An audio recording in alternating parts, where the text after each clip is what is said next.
Welcome, everyone, to Stepping Into Your Leadership. I'm your host, Courtney. Our goal here is to give you some actionable takeaways that will help you lead your teams. Thanks for joining us on this leadership journey. Let's get started. Hello, everybody. Welcome to Stepping Into Your Leadership. I've got two awesome goddesses in the studio today. Blonka Winkfield and Erika Petrelli are with us today, and we're going to have a different style episode today, in that there's going to be three of us talking, not just two of us, so three of us talking. But I thought it'd be fun because when I heard the word of the year this year, I was very interested in it and how that related to stepping into one's leadership. So just so you know, the word of the year is lots of dictionaries come up with it, right? It's like when radio stations do their songs of the year or whatever. They have to come up, though, with one word. And there are different ones for different dictionaries, right? They're competing. The dictionary is competing for top billing. And I'll tell you some of theirs offhand. So just so you guys know, we're going to focus on Webster's dictionary, Merriam-Webster's dictionary word of the year, which is authentic. But Oxford Dictionary's word of the year, you ready for this? I thought this was so great. It's riz, as in the slang word for charisma. The kids say it that I hear out of my daughter's mouth all the time. So riz means you have style, charm, attractiveness, and so it's a slang word for. I love that Blonka looks surprised by that. I'm guessing it took over swag, right? Well, it's like the way you're rizzing on somebody is like you're getting their attention because you're showing your charisma. So it's a flirting, sexual attractiveness a little bit. Yeah. So it's how I'll be able to tell like who, what, where, like things are really popping. How old are we right now? I know. We're so old, but look how fast slang changes because your children are in their 20s and already like, you know what I mean? Like how fast slang words change. I'm so surprised that any dictionary would choose a slang word as a word of the year. So Oxford Dictionary had riz as their year of the word. We're not focused on that one, although it seems like it so far if you've tuned in. Cambridge Dictionary had hallucinate, which is interesting and random, right? Another one that I think it was dictionary.com. I can't remember. One of them had AI or artificial intelligence. Makes sense, right?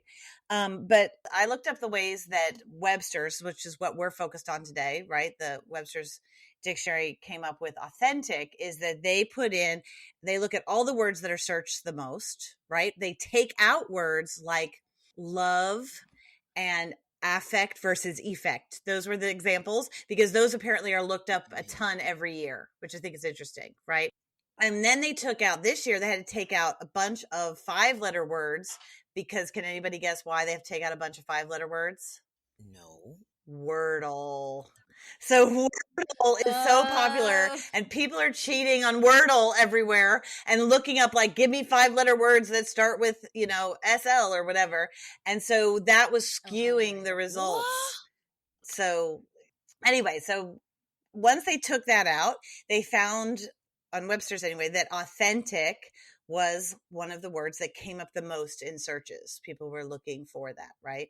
So we'll talk about why you think that is in a minute, but I just wanted to give you the words of the year for last year and the year before. So, because it's interesting when you look at authentic being 2023, 2022 was gaslighting, right? Interesting. Then we went from gaslighting to authentic. And then 2021, did anybody have a guess at the word of the year from 2021? No looking it up, guys. 2021. If you're out there, you can be thinking. I guess would have something to do with like being in the house all the time. Yeah. Good one, Blonka. I like the way you're going. It was vaccine. Oh, yeah, there you go. Yeah.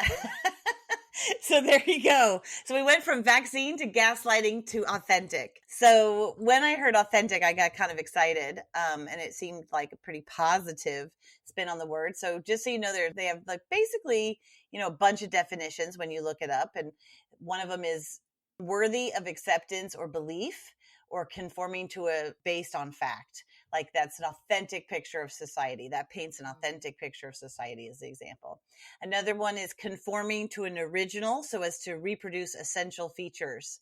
So like authentic reproduction of this colonial farmhouse. One is made or done the same way as the original. Like this is an authentic Tahitian monument, whatever it is, right? Then there also could be, it's not false or imitation. It's real. It's actual, authentic, accent or whatever. And then true to one's own personality, spirit, or character is probably the way that in business we use those last two the most, right? Yes, Tatiana? I've been getting so good about not jumping in, but just another way that authentic, but authenticate, right? There's so much AI being used out there. So like there's so much ways to authenticate. Is this picture real? Is this story real? Is this, so I wonder if authentic came up with that. Like, is this an authentic picture? That is exactly why they think that it's coming up as much as it is because in reaction to AI so much. And also like the immersion of AI, which, seemed to, I know those people that are in that world, it's not been such a surprise as it is to the rest of us how big it's become. But they also think that it's then making everybody question, did you really write this? Are student papers really authentic? Like it's bringing up these kind of bigger questions. So, you could have a lot of teachers writing, is this an authentic piece? Is this authentic? Whatever. And then it also brings up like, what does that actually mean? Right. And what does authentic mean for the world that we live in now? So you're right, Tati. We thought this was going to be 3 of us in the studio, but it turns out it's 4 of us. We welcome you. All right. So with that idea of all of those definitions in terms of leadership and what we think it could mean, as we look back on this past year, what do you guys think? Any thoughts about it overall? I mean, it's so interesting. The definition that you read had conforming in it a few times, conform or something. And it's so funny because I think of the opposite of that with when it comes to authenticity. I think one of the things about being authentic is not feeling that you have to conform or not conforming to a place that's outside of who you genuinely are. Mm-hmm. The keeping it real, is it authentic? All of that is about, a very nonconformist kind of mindset. Yeah, and it's true because there were 3 sections of that first definition, and they're all in that like comparing or based on something else, right? Right. Conforming to something that's actually a fact or out there, which probably is the AI version. And then the other 2, have to do with being real or actual or true to one's own personality, spirit, or character. The reason I brought Blonka and Erika on here today is because they're both leaders in our company, and I think in the world, but definitely in our company, and who I've worked with for a long time, but that they are also very good examples of 2 people who are very unique and authentic and have their own strong kind of personalities and character and the way that they attack leadership. And yet there's similarities in how we all do it, but there's differences in how authentic they are to who they are and how they manage and how they lead others. So, and how they live their lives. So that's, gives you a background of why you are chosen. But also, what does it mean for you? What do you think that it means in, like, if we look at it from not the first definition, but the ones about being true to your own personality? Why is that important, you think, in leadership? Well, I was thinking when you asked the first question, as Blonka was talking about the conformity, how interesting. And actually, there's so many ways where the idea of authenticity can be tricky because we are taught, rightly so, this kind of fake it till you make it idea, where we step into the role that we imagine we will have, or we step into, we really try to like exude a confidence before it actually lives in us authentically. So we get really good advice to fake it till we make it. And how do we hold on to, at the same time, not being so faking it after we've made it that we forget to be authentically who we are. And so that's so interesting of at what point do we, because I know for myself in young leadership, and I see this happen in a lot of young leaders, is there's an inauthenticity just because they don't know any better yet. And so they prescribe to, well, this book said this is how I should do it. Or that one boss I had did it that way, so that's how I'll do it, and never sort of pausing in this kind of moment to say, is that actually authentic to the way I would do it, or is this actually getting the results I want? So I think it's a fascinating word, because there's so many moments and places where there's advice that makes sense, where it's a little bit flies in the face of authenticity, and then how do we swim through that to find what is authentically us? It's fascinating.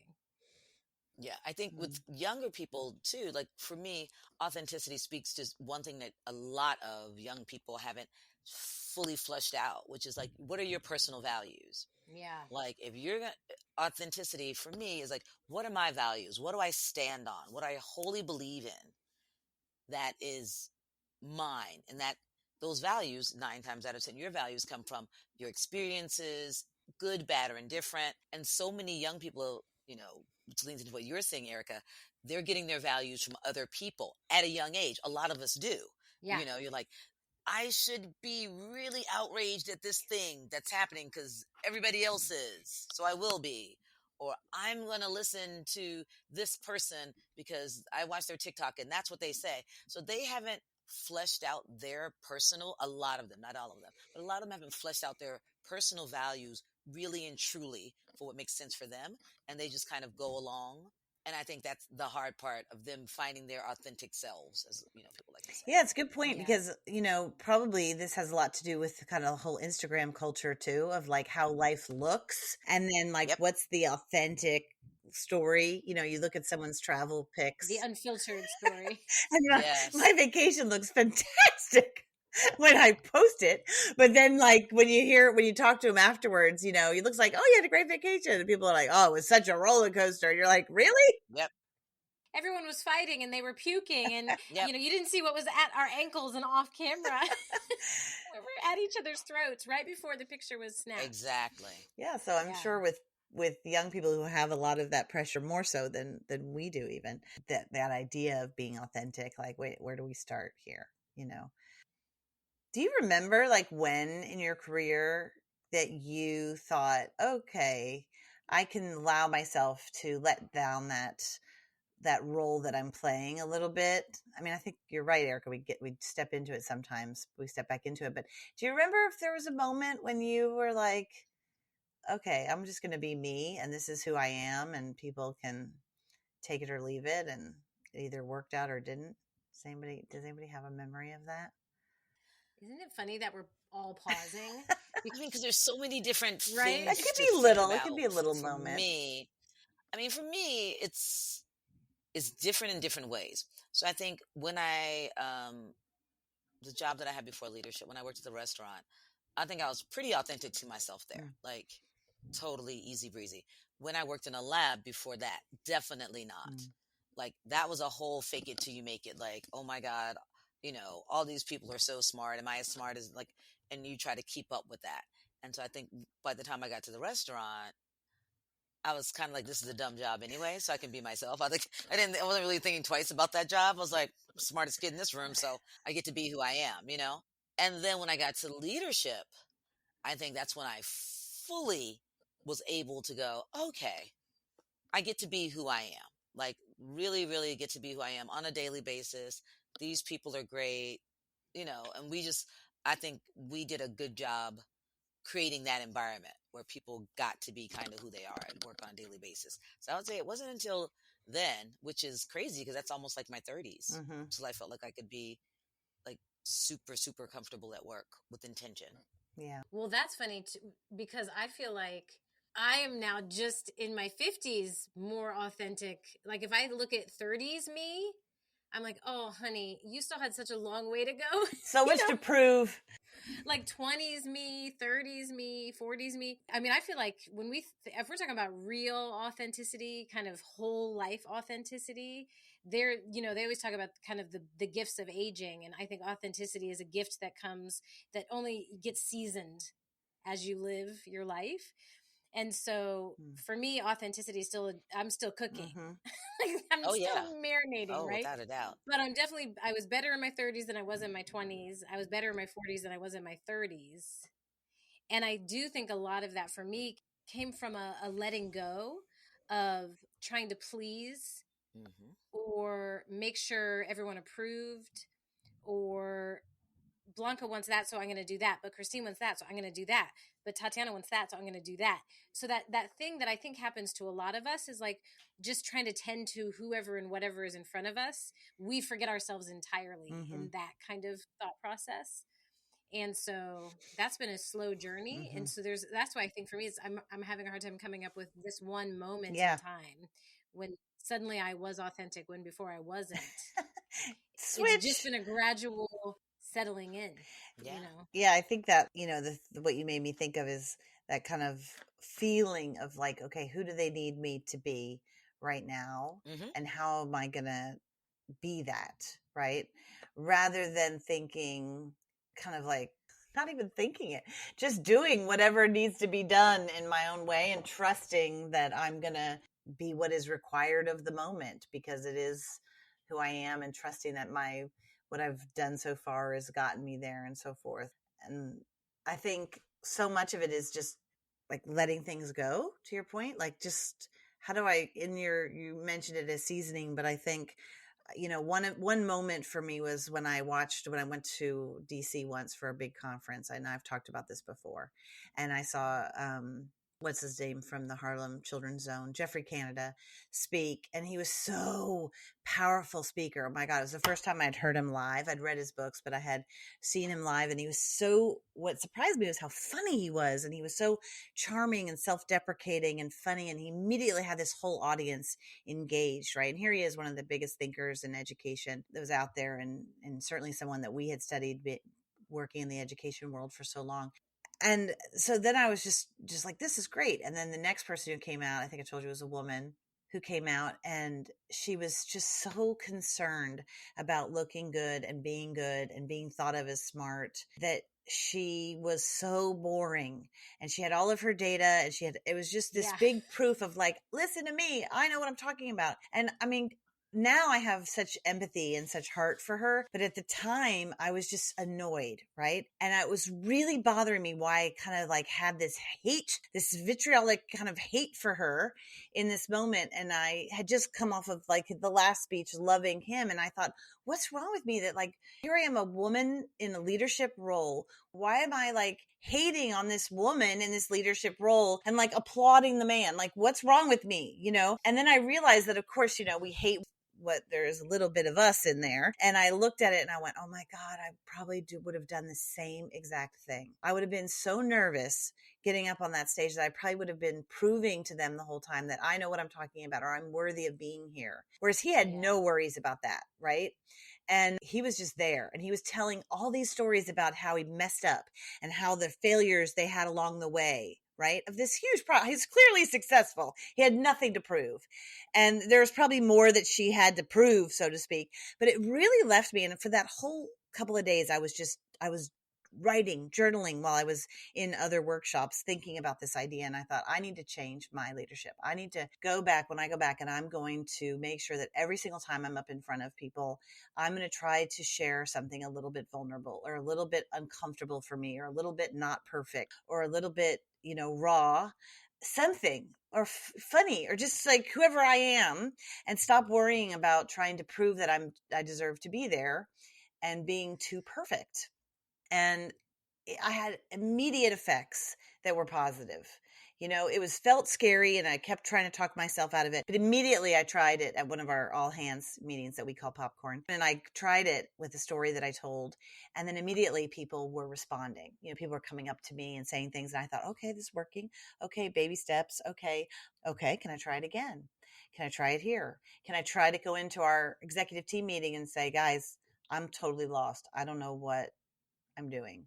And then you guys rising to the occasion to help me whenever that happens, and just having the guts to be like, okay, that's authentically the situation I'm in right now.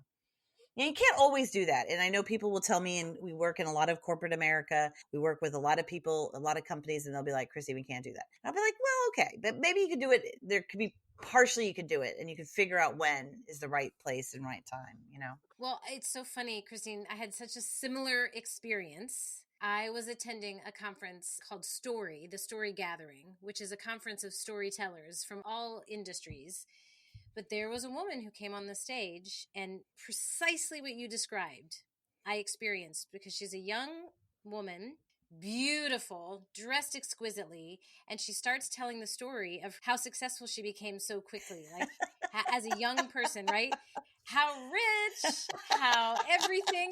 And I was like, I could not have liked her less. I found myself bristling. And this brilliant woman, like 5 minutes into her story, is like, and then I woke up in a mental hospital, and proceeds to tell the story of how all of this projected success and brilliance landed her into her own kind of unraveling. And her actual speech was all the things she learned from like coming to pieces and then putting herself back together again. And same as your experience with Jeffrey Canada was the audience. I don't know if the audience was feeling what I was feeling when she was sharing her successes. I'm sure a lot of people were quite happy to hear about her successes, but when she talked about when she became vulnerable and actually shared her authentic journey of what she thought she should be, what happened, and then what she is now, which was a total transformation. It was a human story. You could have heard a pin drop, And so I do think, to your naysayers who say, well, I'm not going to walk into every staff meeting and share a vulnerable story or lead with my mistakes. I think that misses the message of, sure, you don't necessarily need to lead with your vulnerabilities, but simultaneously, you don't need to lead with all your brilliant successes. You don't need to come armed for the fight that you've imagined in your head. A lot of times I think people show up to the room armed for the fight of, I got to prove my worth. So here's the data that shows that I'm worth it, as opposed to just being in the room and being worth it, Exactly. And I think it depends on the situation that you're in, right? Like Blonka, I thought you had a good point of like, what happened at the lab when you worked in science, right? Or when compared to when you were in the restaurant or when you came to leadership and we're talking about this stuff all the time. But like, I think too, like if I go see a big client, and I don't know who they are, do I have the guts to keep a little bit of my authentic self there, or am I going to just be trying to prove it? Right. And I keep trying to figure out that as we go, like how to make sure that I'm still me in this right situation. But it can be different where you have to fit into different groups. It's huge. I mean, it's so very, very different. And I think for me as a Black woman, that's always the thing. Like you walk into a room and what are you going to lead with? Like how authentically me, am I going to be? And then even I am from the South. However, I've spent most of my adult life in New York. I am now a New Yorker in every sense of the word. Thought I was a New Yorker, even though, I just come from Georgia. But being here in the South, I'm mindful of my New Yorkness. Like how authentically, New York am I going to be when I walk into a Southern room?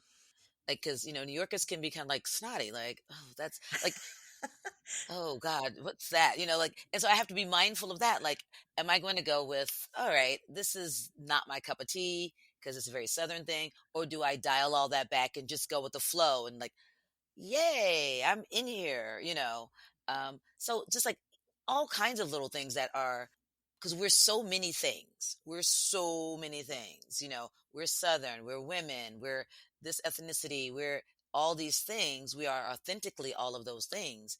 And everywhere you go, I think on a daily basis, you have to think, how much of that am I bringing into this room? What is it serving?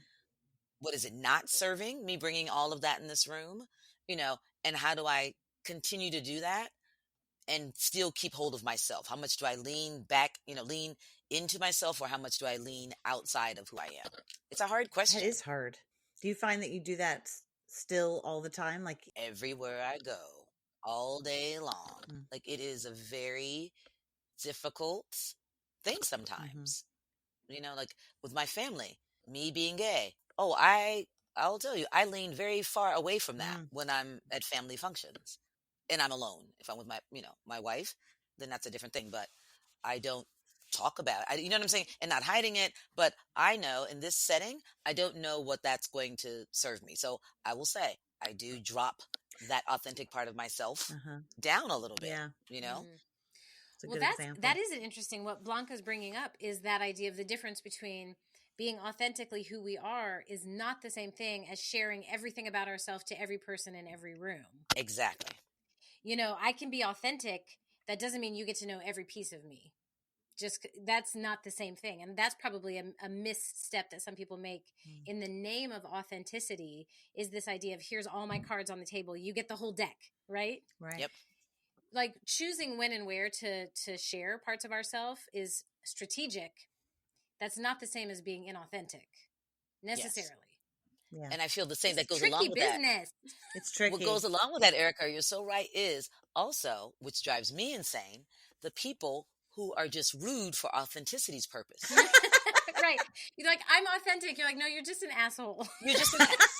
Like, let's be clear. You know what I'm saying? Like, you don't get to get away with that. I don't like da-da-da-da-da, and they're just going to but it's like, but that's not necessarily being authentic. That's, you don't have to say every negative thought about everything that you want to say in the lane of being authentic. Right. Doesn't give you permission to. Right. To just be a jerk all the time, to be an ass all the Mm-hmm. time because you're being authentic. Just, like, I will say, I'm going to speak my mind, and everybody should be free to speak their mind. But really, what is it at the cost of? Mm-hmm. And how does it impact others? Right. Right. You still be kind and yes, respectful, diplomatic. Yes. You can still think, is now the right moment? Is this the right person? Exactly. As you were saying, you don't have to put all your cards on the table in that moment if it doesn't necessarily serve a true purpose. It doesn't have to be that way. But I think a lot of that's one of the negatives that I found, like in my kids' peer group, they just are vitriolic and they'll say whatever they feel because it's authentic, because I'm being true to me. Oh, wow. And it doesn't matter if you do you. Yeah, exactly. It doesn't matter if it hurts your feelings. I'm sorry I hurt your feelings, but I'm just saying that's just how I feel, Oh, wow. And it's like, yeah. That's an interesting thing to bring up, because your kids are in their 20s, right? And they're in the workforce. And like, this is something that we as leaders in the workforce need to understand where they're coming from. Yep. There is an advocacy part of like self-advocacy that is much stronger with these younger generations than probably, honestly, because parenting was more empowering than how we were parented, Some snacks were left out in the yard for us. If you have to fend for yourself and never talk while adults are talking, or be in the room while adults are talking. So, and don't come inside until it's dark out. What? Can you think of some leaders today that are kind of known for being authentic, or ones that you would say, oh yeah? Well, like Brené Brown. Yeah, that's... she's iconic in terms of pushing us all to think about what does authenticity mean for ourselves. She's the first person that popped into my head. Who are you going to say? Mine was Susie Orman, because oh my gosh, wow. It's very interesting because she says so much stuff that's really unpopular. Yeah. Like, let your kids pay for their own college. Like, there's so many things. And I think as like a financial guru, she's being very authentic to the information that she has and what she's trying to say. But it's oftentimes really unpopular. It's people are like, that's crazy. Why would she say that? But she's very authentic to what she believes in, her mission, and, what she's trying to put out there in the world. Yeah, that's a good one. I wouldn't have thought of that. And her kind of, she's from Chicago, right? She has like kind of a Chicago, she's, just kind of brassy chick. Yeah. Yeah. I love your example. And Brené Brown is the same way, that there is something, if we would start to think back on the things that we've said in our conversation, if we could come up with like key elements, one key element is consistency, right? So something that happens in inauthenticity is in the name of trying to be popular or be liked or fit into the room that I'm in, I'm very inconsistent because I'm going to morph so dramatically to fit the moment. That's inauthentic. Whereas Susie Orman, she is, like her or don't like her. Brené Brown, same way. Those two are consistent in their message. it doesn't matter who they're talking to. It's going to come down to these same, you started with this, their core values. Yep. So they might be popular, they might not be popular. In this room it might work, in that room it might not work, but they're consistent, which is a big part of their authenticity, I think. Yeah. Yep. Even like Glennon Doyle and Abby Wambach, you know, their relationship and like watching that, and you see them in different aspects, and you feel like you're really sitting down with this couple, you know, and like seeing their world. I agree. That's another good example, and real consistent. And I think, you know, Brene Brown is I think you're right. And that she talks about this a lot, but I also think, to your point earlier, Blonka, about how it doesn't give you an excuse to be a jerk. And there's something about the word authentic or authenticity to me that also means like kind of your true self, your more wiser self, your deeper self, so that sometimes that self might be very, very quiet, you know, might be a very good listener, might know that the moment needs someone else's voice. And I think that does take a little while to get to know, because I think sometimes people think, okay, I'm going to be an authentic leader, and it's like a coat you put on, which is the opposite, right, of authentic. Right. But that it's somehow, okay, if I'm going to be authentic and I really feel angry, or I really feel like I hate this person and I want to tell them that, and that's authentic, to go, wait a minute, is that my wise self talking, or is that just, you know, some sort of defense or something that can make me, I need to sit with this a little longer before I bring that out, because that might be way more about me than it is about that person needing to hear that. And I think as leaders, that's really important. And it's what's serving you in this moment. That's another big thing. Like, you know, not just serving you, but serving the community that you're in, whether it's a meeting or whatever it is. How well does that serve you, being, you know, your, in air quotes, authentic self in that way? Yeah. You know, because that's another thing that's like, when you come to your values, if your value is, say, I value peace, I value harmony, I value getting along with others, I value, then that kind of conflicts with that a little bit. In that moment, it might. I value peace. Let me give you a piece of my mind. Exactly. Because I authentically think this, you know. Namaste's on your wall as you're like cursing out. Well, that's a perfect example. Like, you know, I was with somebody who was talking about their leader, and like talk about it inauthentic. And I will refrain, because this is someone who is very well known, who their leader of their organization has exactly that, Erika, like namaste, or like, you know, some sort of spiritual Buddhist thing on their wall. I don't know exactly what it was, but then would come out at random times with like a samurai sword into the thing and just start like wielding it around. So to the point where everyone was like, what? You know, like, and thinking that that was really fun and authentic and, you know, interesting, but really was just kind of scary and like unhinged. Weird. It's kind of scary and weird. So, you know, because it's too opposing. Like we're all made up of a tapestry of different hobbies and interests and likes, but that's opposing forces right there. And so that's a person that's playing a part with the signs on their wall, but showing their true colors by wielding the sword. Yeah. So it'd be better if they had swords all over their office, because then the staff would be like, oh yeah, that kook, you know, is a warrior. Get your shield ready. Get them the art of war for Christmas. Like, at least we know what we're dealing with, not, you know, the Buddhist way. Right.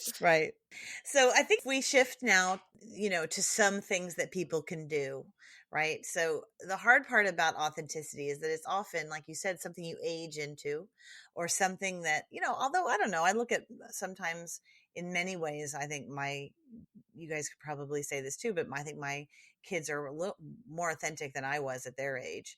Oh, for sure. To who they are. But, you know, I think there's things that kind of just come with experience, and you learn it. But I also think there are things you can work on, right? We believe in learning and leading and learning and leading again and trying things. So I think one of the things you mentioned already was staying true to. So if you're one thing here, you're one thing there. How you are, you know, with your friends is how you're going to be with people that work with you. I mean, you're going to have different boundaries and so forth, but you're not a different person at work than you are everywhere else. I think that's one thing. You have consistency. You mentioned, Erika, in your words and your actions, right? So you're not saying one thing and doing totally another all the time. How to have honest communication that's also kind and thoughtful, and not shying away from vulnerability, which I do think is a big one that certainly Brene Brown talked about a lot. And saying like, one of the moments that you can dip into vulnerability. And some people will say, this is not safe here. And that may be true. In some places, you just can't be. But hopefully you can find a place where you can be, because that's really bringing your whole self to work. And I don't want to work somewhere where I can only bring part of myself. So we try to create workplaces or help employers create workplaces where people can bring their whole selves to work, because then they're going to be working a lot harder and being more productive and come up with more innovative ideas and so forth. But that takes trust and takes some building, right? But what else can people do to practice and getting into that authentic self more? Any ideas? I mean, I think one of the other things that's really about being authentic and being that thing is taking responsibility for your actions. That's another big one. Like taking responsibility for your actions, your thoughts, your words, all of that. For me, that's a very big part of authenticity. Like, how am I showing up authentically for my friends and my family? And that's by like things, keeping promises, making sure that, we can't keep every single promise, but staying true to your word. And things go left, taking responsibility for those things when that happens. Yeah, saying, I'm sorry, I messed this up. So hard. Can I just tell you this little story, a real quick Yes, story? So I love a story. I was with my goddaughter, who's 10 years old, the other day, and we were shopping because once a year we go. That's my Christmas gift to her. I take her shopping. I'm the little godmother. Auntie Yeah, Mame. so she loves it. And so we're in the car, and she's singing. And before I even realize it, I was like, "Oh my God, Amanda, you sound horrible." Because it was awful. Like, it was like Killer of dreams. Absolute worst thing I'd ever heard. I was like, what is that? Like, it sounded like a chicken. And, it just came out of my mouth before I could even say it. Because we've been laughing and joking, And she goes, do I really sound bad? And I was like, yeah. And I was like, and then what I said in the moment was, I can't sing either, is what I said. And she was like, oh, man. And then we just continued talking. So before she got out of the car, so we shop all day. And before she gets out of the car, I'm like, Amanda, I have to tell you, I have to apologize for what I said earlier about you not being a good singer. And I had to go back and apologize because I know for her, I'm like this really cool aunt person, and I know for me, one of the things that I value is being that in her life, and I want to have her to know that is something that I value and I care about her. And I was like, that's a horrible thing to say. So I had to take responsibility for my actions. I could have just blown it off and be like, really, do I have to apologize to a 10-year-old? Whatever. She sounded horrible. I meant it. For the truth. Yeah, exactly. I meant it. But I was like, no, I had to go back and, be held accountable for saying something mean to a 10-year-old that you didn't really, it's a very small thing, but it was a thing that actually, and that's how I know that it's a value to me. It gnawed on me like the whole rest of the day. It was kind of gnawing at me like, oh my God, you said that to her. That's awful, So, what a beautiful thing. What a beautiful example of going back and, owning a moment where you didn't show up as your best self. Like you could have easily, like you said, you could have easily blown it off. But so the authenticity of understanding our impact and that you impacted her in a way that was negative, and that certainly would never have been your intention. Never my intention. And because you made such a good point that so often we're like, what's the big deal? I mean, that's not a big thing. It was just her singing voice, which is clearly terrible. But like, it doesn't matter how little you think the thing is, that sort of authentic owning your impact, which is what you did. I love that. Oh, I was going to say it's almost in some ways a little bit the flip side of that, because yours is so much about understanding our impact and really seeing when we have an unintended effect and really owning that. I was going to say on the opposite side, so much of inauthenticity comes from being scared that we don't have any impact. So like getting a bullhorn and like trying to shout, look at me, I matter. And so it's a way too woo-woo. Like it's not an actionable tip, but the tip is know your worth. Yeah. Really, really trying to believe in yourself helps us. It helps us be authentic if we can somehow find a way to believe in our worth. So however people do that, maybe that's a second podcast.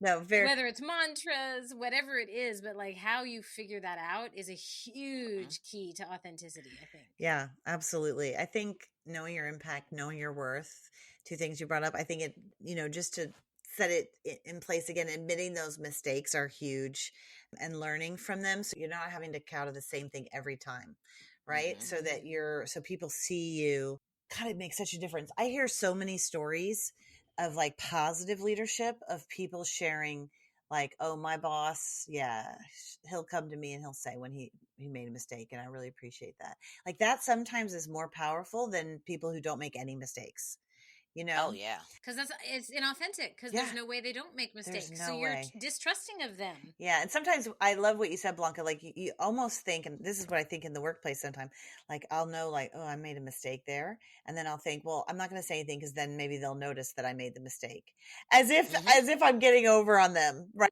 Right. Exactly.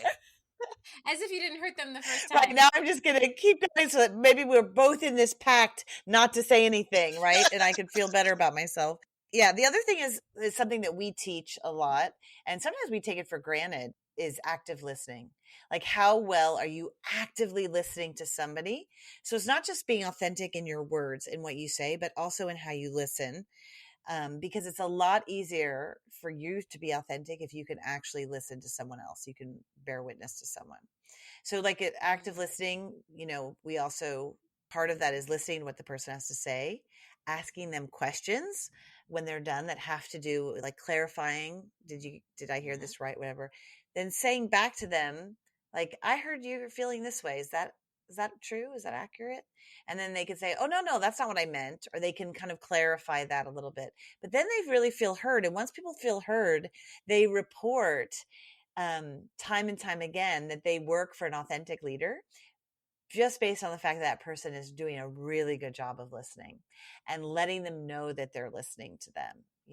So it's an art, and it's going to be clunky at first, and you may think like, this is weird, but a lot of people think they're good listeners and they're not, so it's worth practicing through a process. Yeah. Anything else that you guys can think of that could help folks as we wrap up? Well, just to echo what you just finished saying, that there really is this, it's sort of authenticity equals being a human. And so understanding that being a human means sometimes you get it right, sometimes you get it wrong. Sometimes you say the right thing, sometimes you say the worst thing, sometimes you forget to show up, all of the above.